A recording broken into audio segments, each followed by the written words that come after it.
Heaven Official's Blessing. Chapter 120. Audio source: WuXiaWorldAudiobook.com. Combined spirit. Coffin boat enters the Demon Sea. However, because Xie Lian was extremely nervous and overly self-conscious, his eyes were still tightly shut, making him completely oblivious to the situation at hand. The last time when they exchanged air underwater, it was Hua Cheng who had initiated it. He was domineering and the kiss was deep, and afterwards, Xie Lian didn't dare to recall the event, only remembering that his lips were swollen and numb. Since he was taking the lead this time around, he was very cautious and only placed his lips softly on top of the other, as if he was afraid he'd accidentally wake Hua Cheng up by exerting too much force.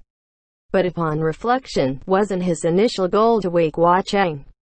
If his kiss was too light and the air is to leak out from the slight gap between their lips, then wouldn't all this be for naught?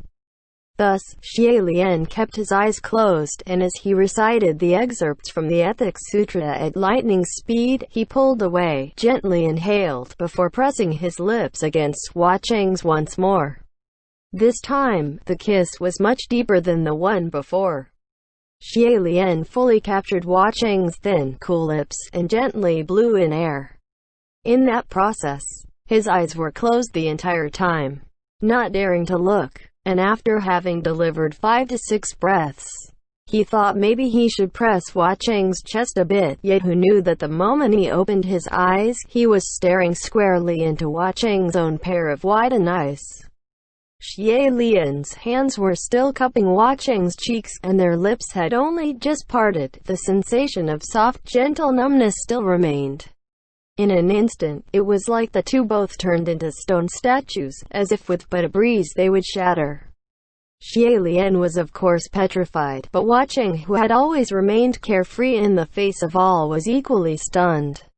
Xie Lian really didn't know how he hadn't just died from all the blood rushing to his head, and it was a good moment before he uttered, "San Lang, you're awake." Hua Cheng didn't speak. Xie Lian instantly dropped his hands and leapt back a few feet. "No, it's not what you think. I just wanted to." "To what? Deliver air? Would ghost demons need air?" Even he himself wouldn't believe it if he said it out loud. Words got stuck in Xie Lian's throat, and Hua Cheng also pushed himself up, extending a hand towards him as if forcing himself to calm. "Your Highness, you just calm down first." Xie Lian held his head between his hands. His entire person was a mess, and in the end, he put his hands together as if in prayer and bowed madly at Hua Cheng. I'm sorry. Having shouted his apologies, he whipped around and ran, fleeing the scene. Hua Cheng finally snapped out of it and rose to his feet, chasing right after him, shouting from behind, "Your Highness!" Xie Lian covered his ears and screamed his penance as he ran. "I'm sorry. Die. Just die. If he can't die, then just dig a hole somewhere and pretend he's dead." He dashed rapidly, and instantly he charged into the thick of the forest. As he ran, suddenly something that resembled a sharp arrow came flying at him. Xie Lian may have been under great shock, but still his skills were not lacking, and caught a bone spur with a sweep of his hand. He came to an abrupt stop and looked to where the attack came from, yet there was nothing there, only shaking branches.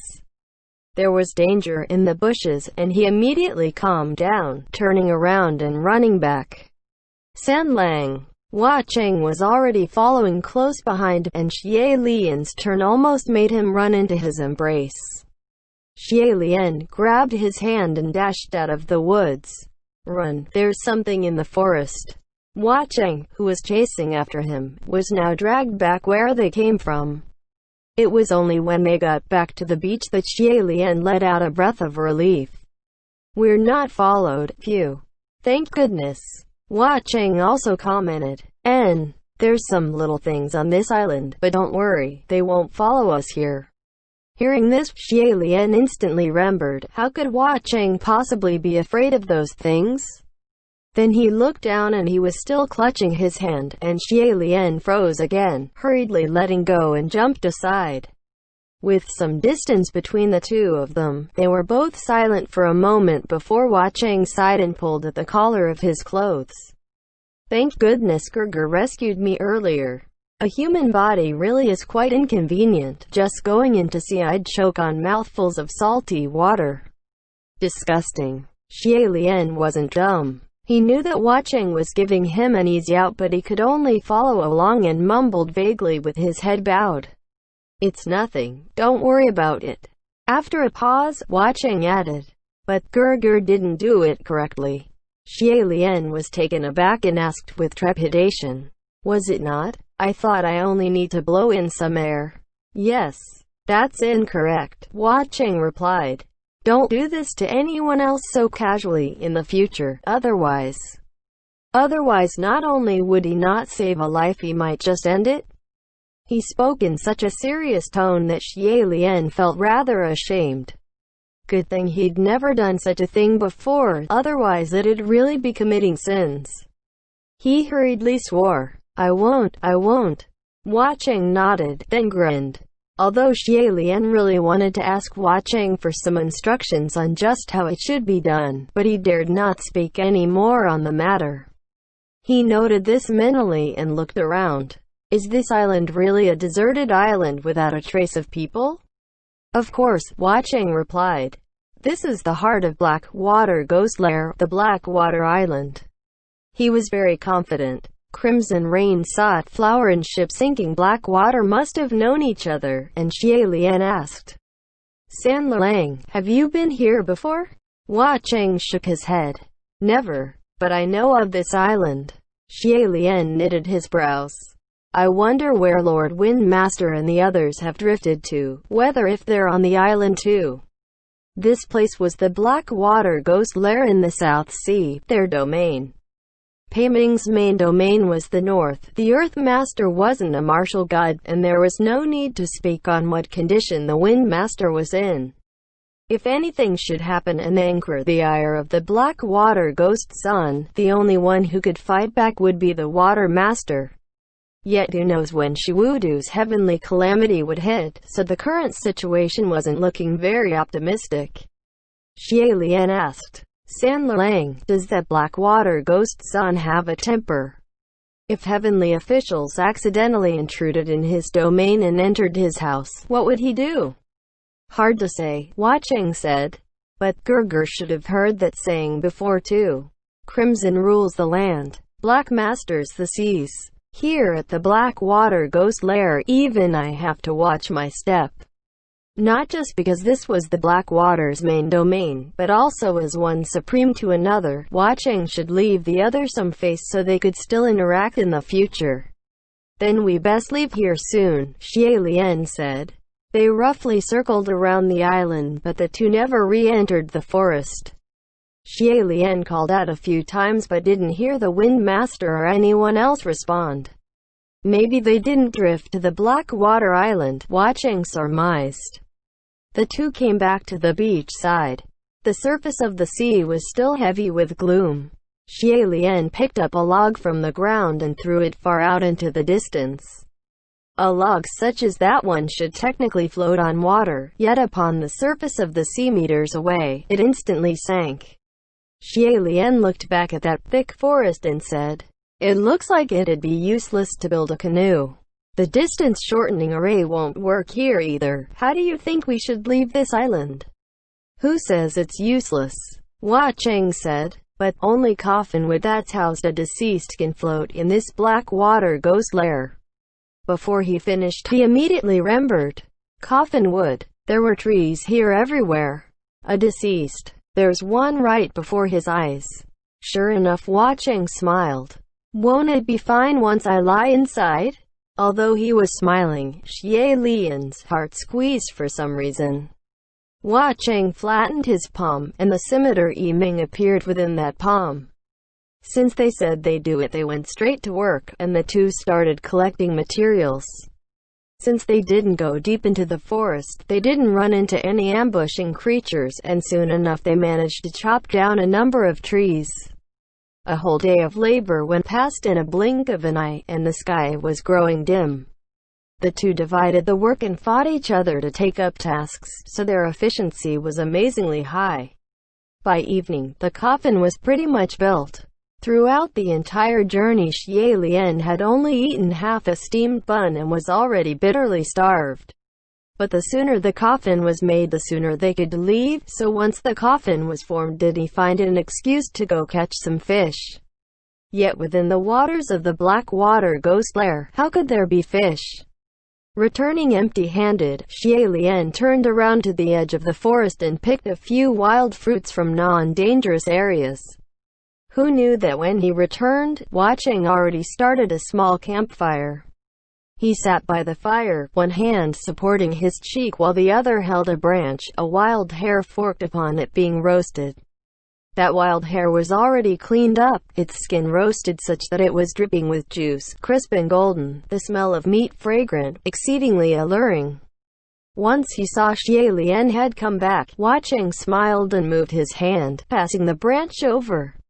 Xie Lian took it and exchanged the wild fruits for it. These are all edible. Both were still wet and dripping, and other than that they were soaked in the seawater. Their clothes were also damp from sweat. However, they both had a tacit understanding and didn't mention anything about stripping out of their clothes to dry them. The meat of that wild hare was crispy on the outside but tender on the inside. And having bitten in lightly, Xie Lian could feel his teeth feel in the burnt, but still he couldn't stop biting into the meat, its deliciousness staying on his lips. Still, Xie Lian divided the portion into half, giving the other to Watching before sighing in awe. Sanling has such amazing skills. Watching laughed. Really? Then, thanks, Gerger, for the compliment. It's true, Xie Lian said. Whether it be carpentry or cooking, I've never met anyone better than you. That noble, gracious, special someone really lucked out. When he said this, he acted like he was very focused on eating his hare, but Watching seemed to be silent. It was a moment later before Watching's soft voice came. That I could meet that person, it's me who lucked out. Xie Lian didn't know what to say and seemed to focus even harder on eating. It was a while later before he realized Watching was calling him. Gerger, Gerger. Dazed, Xie Lian replied. Huh. Watching passed him a handkerchief and it was only then did Xie Lian realize that he was chomping too hard and half his face was covered with grease, exceedingly silly. Instantly he felt embarrassed, and he reached for the handkerchief to wipe himself clean. Watching passed him the other half of the roasted hare too. Gerger must be starving, don't rush yourself. Xie Lian took the roasted hare and was slightly stunned for a moment, but in the end he still couldn't hold back and asked. San Lang, just what kind of person is that special someone? How come you haven't won them over yet? He genuinely believed that if Watching wanted anyone, there'd be no one on this earth who could fight his advances. Yet that day Watching had said that he hadn't won that person over yet, so he couldn't help but feel rather grim. An odd feeling towards this person that Ghost King fancied grew. Maybe it was because he felt the other party didn't have good taste, or maybe they were taking it all for granted. Watching replied, "It's alright if Gerger finds it funny. Truth is, I'm afraid." Whether if it was from a sense of injustice or fear that Watching was depreciating himself, Xie Lian responded in a serious tone. What's there to be afraid of? You're a supreme Ghost King. The Crimson Rain saw a flower. Watching laughed out loud. What shitty Ghost King? If I was really that awesome, I wouldn't have been so powerless when people hung me up and beat me hundreds of years ago. Ha. Well, you can't say it like that, Xie Lian said. Everyone had to go through it to grow up. But just as he said it, he recalled that when he first ascended, he didn't seem to have ever experienced humiliation of that sort, and he cleared his throat lightly. That person saw me at my worst, Watching said. Then I'm very envious of that, Xie Lian replied. Hearing him say so, Watching gazed over. Xie Lian stopped eating and said gently, "But I can sort of understand your feelings." After a pause he continued, "There was also a period of time in my life that wasn't easy. And during that time, I'd constantly think if someone should witness the me who rolled in dirt and couldn't get up but could still love me for who I was, it'd be great. Still, I don't know if there's anyone like that, and I dare not show that part of my past to anyone either. But if it's someone San Lang yearns for, I think, even if they saw you at your worst, they wouldn't say something like, "Ah, you're not so great after all." Single quote, quote dot. His face grew solemn. To me, the one basking in infinite glory is you.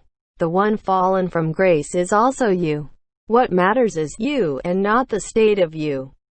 I admire San Lang very much, so I want to understand your everything. So, I'm very envious that someone had already met that kind of you. It's an affinity that only comes by chance and couldn't be begged for, and whether if that bond should continue, it's 3-part fate and 7-part courage. That campfire was crackling soundly, and for a good while, the two remained silent. Xie Lian softly cleared his throat and rubbed his forehead. Did I say too much? How embarrassing. No, what you said was good. Very right, Hua Cheng replied. Xie Lian let out a breath of relief and quickly returned to munching on his wild hair. Hua Cheng added, not just that, but there's also many other reasons. Xie Lian felt he spoke too much and wanted to end the subject immediately. Besides, he just couldn't understand why he would say so much just now, and why encourage Hua Cheng to bravely pursue his beloved. It wasn't like he was the heavenly official in charge of marriage, so he could only mumble a reply. And after that speech, the air between the two seemed rather delicate, and they quickly finished eating to continue their labor. Soon, that coffin was officially made. Hua Cheng pushed the newly constructed coffin into the water, and then he hopped in lightly, sitting inside. A chunk of wood that long and heavy really floated on the water and didn't sink.